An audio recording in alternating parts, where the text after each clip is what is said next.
क्या आप जानते हो कि एक्सपायरी डेट ट्रेडिंग और भी महंगी हो सकती है।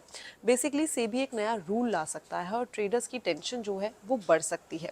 अभी अगर हम करंट सिनेरियो देखें तो क्या होता है, अगर आप स्टॉक डेरिवेटिव में कैलेंडर स्प्रेड बनाते हो, यानी कि सेम स्टॉक के दो फ्यूचर्स अलग अलग एक्सपायरी वाले, तो मार्जिन जो है वहाँ पे कम लगते हैं क्योंकि जो पोजीशन है उस टाइम पे आपकी वो हेज हो जाती है। लेकिन एक्सपायरी डे पे जो प्रॉब्लम है वो हमें होती हुई दिखाई देती है, क्योंकि हमने देखा है कि 3:30 बजे के बाद तो जो मार्केट है वो बंद हो जाता है, तो जो एक लेग है एक्सपायर हो जाता है और जो दूसरा लेग है वो कहीं ना कहीं अनहेज्ड ही रह जाता है। उस टाइम पे होता क्या है, जो मार्जिन की रिक्वायरमेंट है वो तुरंत के तुरंत ही अर्जेंट बेसिस पे हमें बढ़ती हुई दिखाई देती है। ब्रोकर के पास ऑप्शन ही नहीं होता कि जो अपनी पोजीशन है उसको स्क्वायर ऑफ कर ले, और जो ओवरनाइट प्राइस है उसके मूव से एक बड़ा रिस्क जो है वो बन जाता है।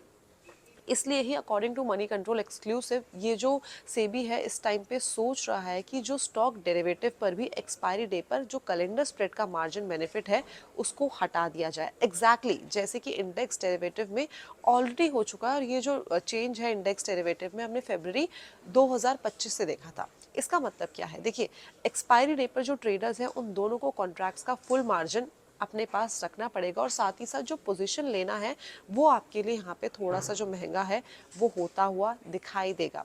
माना ये जा रहा है कि सेबी जल्दी ही कंसल्टेशन पेपर जो है वो ला सकता है, और अगर ये रूल पास हो गया तो जो single stock expiry day trading है, यानी कि इसमें आपको देना पड़ेगा हायर कॉस्ट, और साथ में देखें तो हायर कॉशियस अप्रोच भी आपको बरतनी पड़ेगी।